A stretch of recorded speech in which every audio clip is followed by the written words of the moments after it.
All right, we're back. We're going to look at Colorado's defense since they have wrapped up camp and are beginning preparation for UCLA.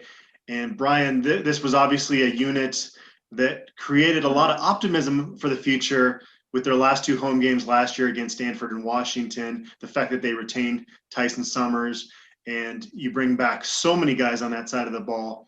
It's hard not to get excited about them. And I know it's tough when it's the same offense and defense going against each other throughout camp because, the offensive line could look great or the defensive line could look great, but it could be because that other unit is just not very good and you don't know until they test themselves against another team. But I have a feeling this defense is going to be pretty salty this year. And I really like the fact that, Nate Landman's going to have more responsibility out there and being able to, have a little bit more freedom in terms of making checks.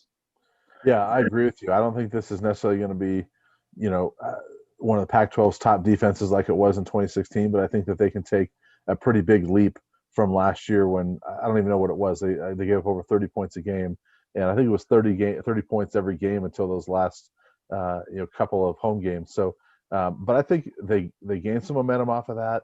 I love the fact that this whole defensive line is back. Carson Wells is back. The two inside linebackers are back.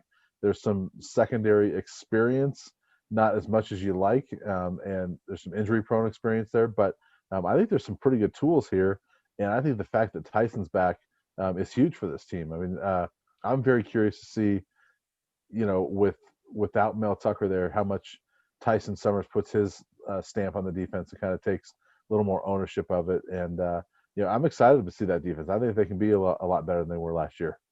What Tyson Summers has been preaching, get the other team in third down, because in third down I can get creative, and we saw some really creative blitz packages from him late, and that was a big key in them really turning things around late last season. It starts up front, obviously, and you bring back everybody on that defensive line. Mustafa Johnson was hurt pretty much all throughout conference play last year after that dirty play in the Arizona State game. It sounds like he's healthy, and we've seen some different guys in that B-roll video rotating with the first team defense. We don't know if guys are hurt or if they're just kind of experimenting there. Yeah, it was interesting. Some of the more recent videos, it looked like, excuse me, we didn't see Jalen Sammy or Terrence Lang in there much with Mustafa. So I'm curious if there's some injuries or COVID situations there, but we don't know. But I think that one of the things that these guys have been preaching throughout this camp, from Chris Wilson on down to the players, is depth and rotation. And we've heard a lot about how many of those guys are developing and how they feel really good about the starting three. But the guys like Naeem Rodman and Janaz Jordan and guys like that are really stepping up and providing some depth. So I think this is a group that once you get beyond that starting group, I still think you feel pretty good about them. We're going to see that starting group more than anybody else, but I think it's a group that we're excited about. And it seems like these players have really taken to Coach Wilson as a coach. Yeah, you bring in Justin Jackson as well. Lloyd Murray Jr. I've heard really good things about his development. Even Jimmy Brumbaugh said last fall that he had really come along playing on scout team. So I don't know, how deep do you go there? Do you have a six-man rotation, or can you go deeper than that, or does it kind of just depend on how many bodies you have available week to week? Well, if I remember last year, Jimmy Brumbaugh talked about potentially he wanted to go 9 or 10 deep, which they never were able to really do that. But I think this year they're more equipped to do that. I don't know if you go that deep, but I think that you can go, 8 or 9 deep. I think six, based on what we're hearing, with how much they're liking the depth, six almost seems too low. I think that I could see, 7, 8 guys playing quite a bit of snaps this year. But how much do you want to take a Mustafa Johnson, a Terrence Lang, a Jalen Sammy off the field if they are healthy? Wouldn't you want those guys on the field about 70% of the time? Yeah, I think so.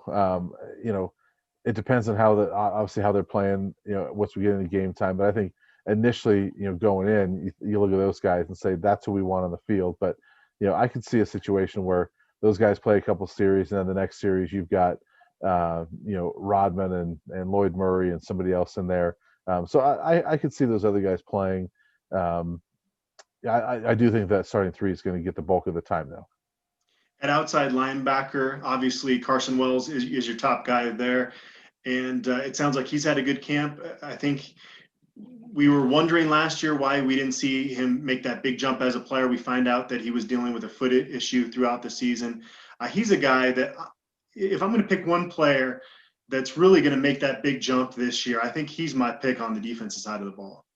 Okay, interesting. I hadn't thought about who that guy would be, but I could see that with Carson. I mean, he's one that he's shown some flashes of it throughout his first couple of years playing for the Buffs, and last year he didn't have the sack production that we thought we might see. But I thought as the season went on, he actually played pretty well against the run and started making some tackles. But if he's one that can get the sacks and get himself up around 5-6 sacks in a shortened season, that's pretty productive. So I could see him taking that jump. Guy Thomas has had a good camp, we've heard.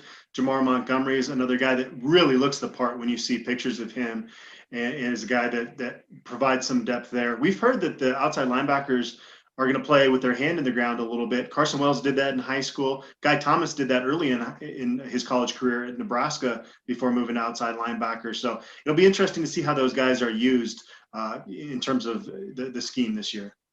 Yeah, it will be, because we've typically seen just one of those guys, on the field. The outside linebackers, beyond that first one or two, didn't play a whole lot. So I think it's gonna be Carson a lot. I think probably Guy Thomas is that number 2, and then Jamar Montgomery maybe in there a little bit. Josh Gustav was one that Coach Terrell said was probably one of the biggest surprises of camp in the early going. So it'll be interesting to see how much he gets in there. But I expect it to mostly be Carson and Guy Thomas. I was asked before we started this if I've heard anything about Jason Harris.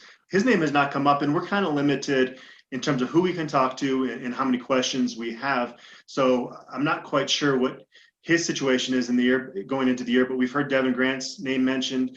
And then Alvin Williams was mentioned by a defensive player. I'm forgetting who. It might have been Mustafa Johnson that said he was a guy that had really impressed him this offseason.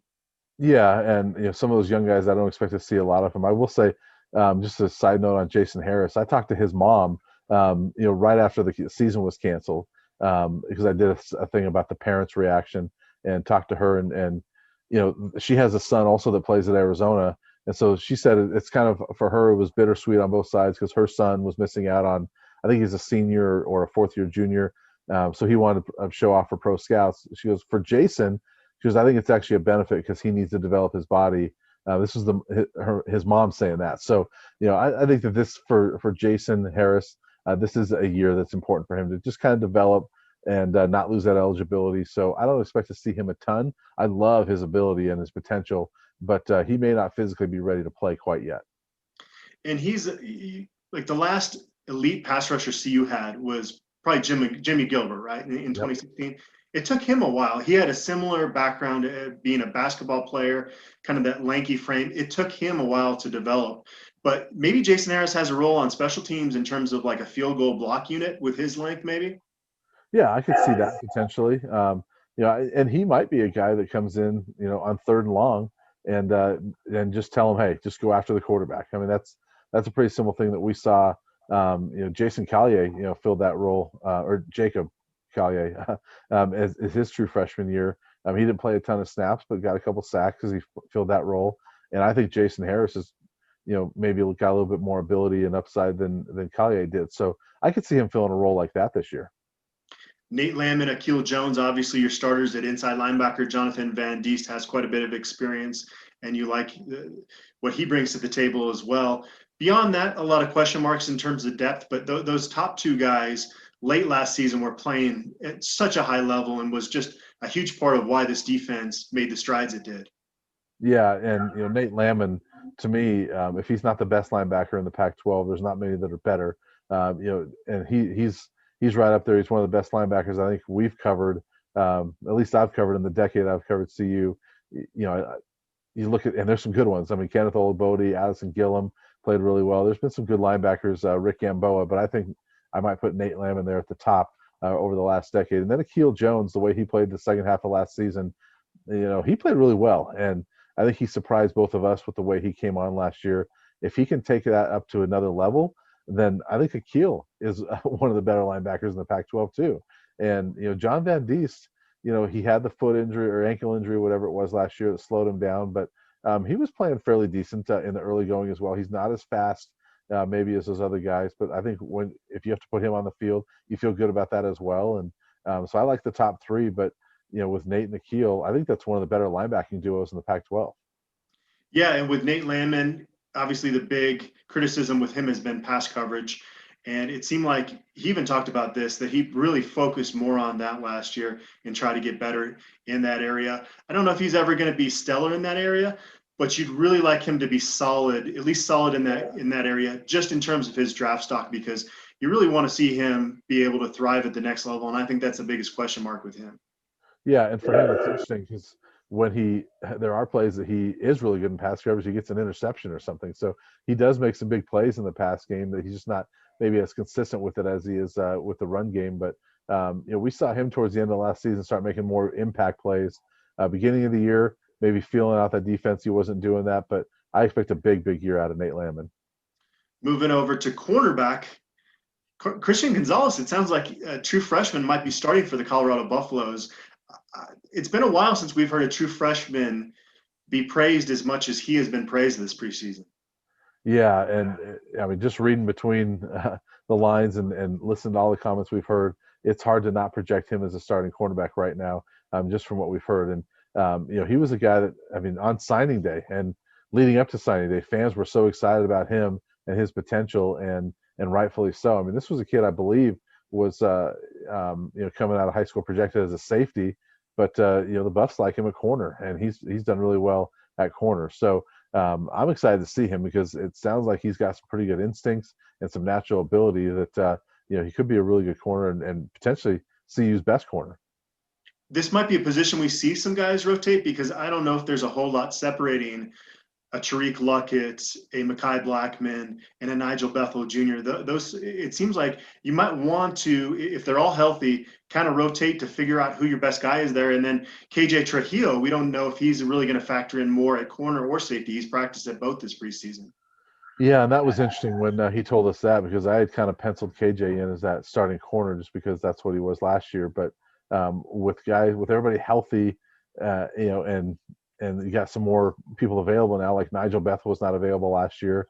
KJ Trujillo was not starting until Chris Miller and Mekhi went out. So you've got more guys in there now that could push KJ out of that starting role. But I like his potential as well if he can get better. But it is interesting to see where he's going to fit on this defense. But I'm kind of excited about Nigel Bethel. I mean, Coach Durrell mentioned the steps he's taken.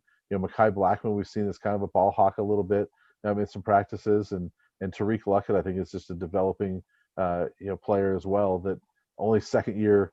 He's only been a college corner for about a year now because he came in as a receiver. So I think there's a lot of potential there. And you're right. It's just probably close enough that you want to maybe rotate in and see who can play the best. And Mekhi Blackman is a junior, but those other guys are all underclassmen. And especially with the eligibility waiver, the position looks really good for the future. We've heard some of the defense players talk about wanting to get the fact that the pass rushes look better this preseason. It's different because it's not a live situation, but if they can get a consistent pass rush going, that's really going to help those guys, because last year until late in the season, they really didn't do that. And they kind of, left those guys out to dry in certain circumstances. Yeah, and that's where, the pressure we talked about with Summers last year, a lot of it came from the DBs coming on blitzes. You've got to get that pressure from that front seven, and that's where Carson Wells has got to take that step. Terrence Lang has got to take that step. So if we can get, or I keep saying if they can get that pressure from those guys, then that's really going to help those DBs quite a bit. Chris Miller, his name has come up a ton this preseason. He's moved to that star role, and it sounds like he has really good instincts in there. And we just hope that he stays healthy, because he's had a tough road so far in his college career. He says that he doesn't think about it when he goes out there. He says that you can't play timid out there and worry about getting injured. And so I just worry about his durability. But if he's out there, I think he's going to be a guy that really becomes a star in this defense. Forgive the pun there. Right. Well, I agree with you. I think that, I worry about him as well physically, but if he's healthy, I think he could be not the best player on the defense. That'd be Nate Landman. Mustafa is going to be up there as well, but in the secondary, at least, I think Chris Miller could be the key to that whole thing. I'm excited to see what he does. It sounds like he's done really well and really taken to that role of playing up closer to the line. And I think his potential has always been there. We've seen that as a corner. There's been times that we've been able to watch practice where like that he's the best corner out there, but then he gets hurt. So I'd like to see him stay healthy for a full 7-game season and play well, because I think he can be really good. We heard that Darian Rakestraw was injured during camp. It doesn't sound like it was a serious injury. And then you've got Mark Perry that played last year as a true freshman that's moved to the back end of the secondary. You like the starting group there if Rakestraw is healthy. Beyond that, that's where I think the question marks really begin. Yeah, I think so. And Rakestraw, you mentioned him, before that. He's a guy that, a couple years ago, was DJ Elliott didn't really want to put him out there, but he kind of had to. Whereas now, I think Tyson Summers wants Darian out there. He's been kind of a quarterback of that defense and really developed into a good safety. I've loved Mark Perry's potential for a long time, and he played well in that star role. I like him almost better in that safety role where he can kind of be a rover back there a little bit, and I like what he can do there. I like that starting group, but you're right. Beyond that, it's Torrin Pittman, it sounds like they like him a lot, but he's a true freshman. Will Anglin, just a true freshman. Isaiah Lewis sounds like he's really stepped up, but he hasn't played a whole lot in his career. So, you worry about some depth there, certainly, if Darian or Mark Perry were to get hurt. In terms of specialists, obviously James Stefano is your top guy at place kicker. It sounds like he's made a full recovery from that hip injury. And what are your expectations for him? He's pretty much been automatic when he's been healthy throughout his college career. Yeah, and it sounds like that he's feeling better than he has almost since he got here. And so I would hope that he can stay healthy. And if he does, I think he'll be one of the better kickers in the Pac-12. I mean, he certainly, you look at his numbers and they're good and not spectacular, but a lot of those misses have come when he's gone out there and tried to kick injured, and it hasn't worked out. And so I think as long as he's healthy, I think we're going to see a really good season out of him. Josh Watts comes in. He's from Pro Kick Australia, so that pretty much guarantees he's going to be awesome, right? Right. I mean, they're all awesome. You come from Australia, you're going to be really good. So, but yeah, it sounds like he's punted really well, and certainly, you bring a scholarship kid in from Australia, he's going to be your punter. So it'll be interesting to see what that looks like, because they've pretty much had the same punter for the last almost 5 years, other than that half a season when Davis Price. Yeah. Davis Price filled in for injured Alex Kinney, but they've had the same punter almost for 5 years. So it'll be interesting to see what Josh does. Yeah. Davis's younger brother, Evan Price, is still on the roster. Tyler Francis. Those guys have been pretty solid when James went down with injuries before. Specialist-wise, I don't think you really worry that much with this team. No, I don't think so. I mean, if something were to happen to Josh Watts, I'm not sure who would punt, but as far as the kicking game, I don't worry about it too much. And sounds like Stefano's done some kicking off. I don't know who that role is going to be, whether it's him or somebody else, but I feel pretty good about the kicking game. Travis Drosos, a walk-on from Arizona, came in and he was listed atop the depth chart at long snapper coming into camp. Forgive us, we have not asked any of the coaches about that position, so I'm just assuming that he's going to be the guy there. But he was a guy that was in track and field and was a wrestler, and then he started picking up long snapping, and he was driving a long distance just to work with a specialist on a consistent basis, and he's put on a ton of weight. Really personable kid, so hopefully we don't notice him at all. That's what he would want. Right, and we haven't noticed the snappers here in a long time because they've had pretty good ones, and they seem to have about 4-year snappers here at CU. So as long as Travis can get in there, or whoever it is can get in there, and you're right. If you don't hear their name, they're doing a really good job. Colorado has not had a quarterback drafted since 1997, but the long snapper lineage is strong with this program. It really is. I think in the 10 years I've covered, I think there's been about 3 long snappers. So it hasn't been a whole lot, and I expect there to be a pretty solid starter there for the next few years. In terms of returners, Chris Carpenter, I hope, is one of the guys that gets an opportunity to do that, because he looks really smooth. And even watching his high school film, he's a home run type threat with the ball in his hands. And I think Jarek Broussard would be a guy that would be really good in there. And who else do you expect? Dimitri Stanley's in that mix as well. Well, I think, Katie Nixon led him in kick returns last year, and I could see potentially, I mean, that's where when we're looking at the next level for Katie Nixon, versatility is going to be the key for him. And so I'm curious if they're going to put him back there because not only because he's done it and he's had some success, but because it could help him get to the next level. So I'm curious if he's going to be back there. Dimitri Stanley, it was the punt returner last year. I would expect him to be that punt returner. I mean, I think, um, punt return, you don't want to mess around with as much as kick return, in my opinion, because you need that sure-handed guy. Kick return, there's more of um, that room to maneuver.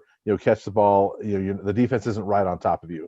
So I think with punt return, I expect to see Dimitri back there at least to start. But kick returner, I could see maybe Katie Nixon and Chris Carpenter, somebody like that. This took longer than I was expecting Brian to run down each of these positions, and I think that kind of speaks to the depth on this team. Obviously, question marks at certain spots, but again, you get decent play out of quarterback position. I'm pretty bullish on this team, not to necessarily win 6 or 7 games, but this has been a better depth analysis than we've had with this team compared to previous years. Yeah, I agree with you. The national outlook is a very doom and gloom, and there's so many things going against Colorado, and there is in a lot of ways. But I think that Carl Durrell and his staff have handled it really well, considering the circumstances. And as we've talked about before, I think the defense can be pretty good. I think there's really good pieces around the quarterback, and if you get that good quarterback play, I agree with you. I would never go out and say 7-0, 6-1 type of season, but I look at that schedule, Adam, and those first 3 games I think are winnable. I think Arizona is terrible, and I think you can beat Arizona. And so I look at 4 of the 6 games we know about. I look at 4 potential wins there. I think USC and Utah, are going to be really difficult to beat. Utah's just beat them up, and it's just such a better program right now. And USC, they've never beaten them, and I don't think this is the year they're going to do it. So I look at 2 sure losses there, but the other 4, I give the Buffs a chance, and I think they can win those. I'm not certain they're going to win all 4. I think they can win 2 or 3 of them. All right. Well, we're going to have another interview window with CU on Monday. We'll be back with more analysis, and obviously the focus is going to shift more over to UCLA.